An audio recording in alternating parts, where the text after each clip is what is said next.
South African cities are weird. We understand why they're weird. There's a legacy of apartheid, and apartheid is about keeping people apart.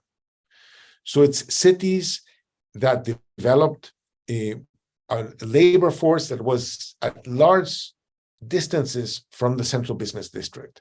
That was the logic of what was attempted. But it's been 30 years since the end of apartheid. What's happening in urban structures today in South Africa? Well, we find that many of the structures, spatial structures of the apartheid era have been preserved by some well-intentioned urban and housing policies. Let me explain South Africa's weirdness.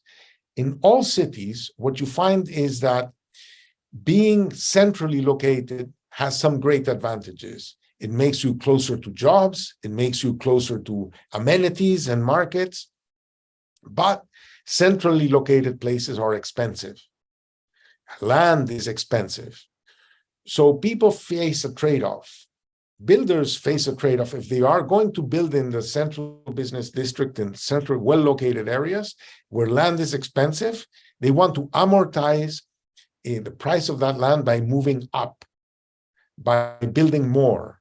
So you typically find that a built-up density is very high in the center of towns and declines gradually.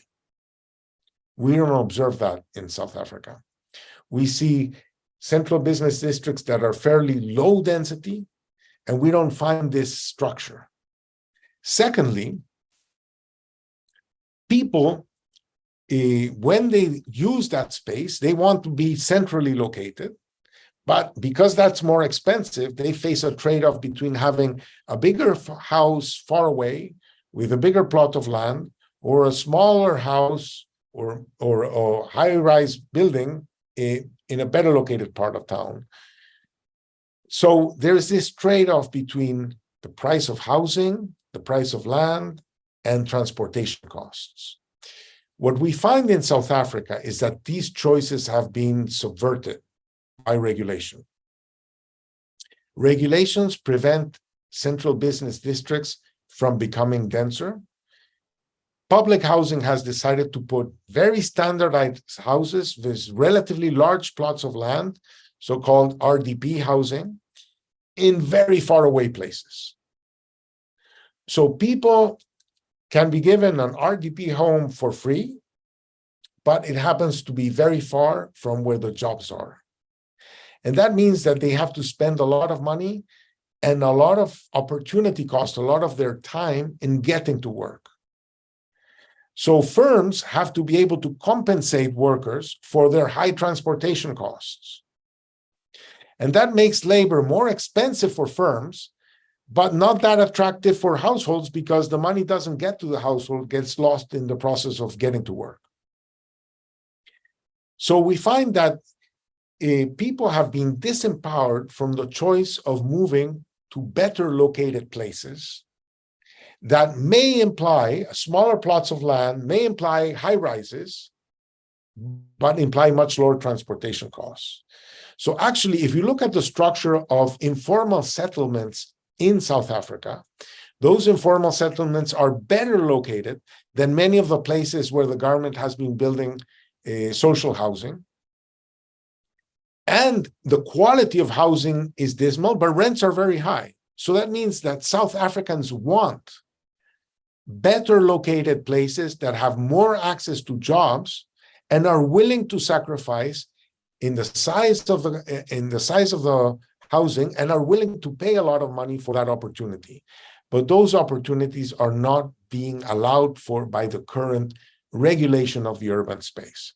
So we are proposing a set of reforms to facilitate building up denser, multi-purpose, multi-family homes in better located parts of town so that we lower these transportation costs that are preventing people from accessing jobs.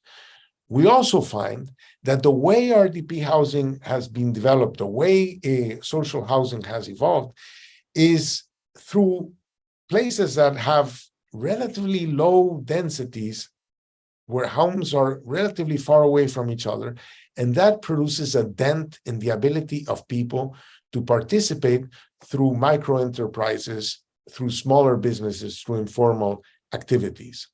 And we see, for example, when you visit a dense area like, say, Alex in Joburg, or even Denoon in Cape Town, there's a lot of informal activity there. But if you look at other places that are lower density, it's very hard to do something from your home that you can sell to your neighbors, as is the structure of most informal, of most low-income settlements across the world. So we find in South Africa extremely low urban informal activities in many areas, and we associate that also with the spatial problem. So we think that a lot has been written in South Africa about why the labor market performs so poorly, and we acknowledge that literature. We think that that literature has not put enough emphasis in our mind on the importance of urban dimensions, the cost of transportation, the large distances between where houses are being built through a lot of government involvement and the places where the jobs are. That this structure also makes, for example, public transportation solutions very ineffective, because low density urban transportation, public transport solutions like density, bus rapid transit systems operate well when densities are high. They don't operate well in most of the places that are being built in South Africa because the densities don't provide for that. And so not only are the distances large, the technology, the transportation technologies that are feasible are not that great. So it makes the cost of that transportation high. That makes labor more expensive. That means that demand for labor is lower. That means that the willingness to work is dented.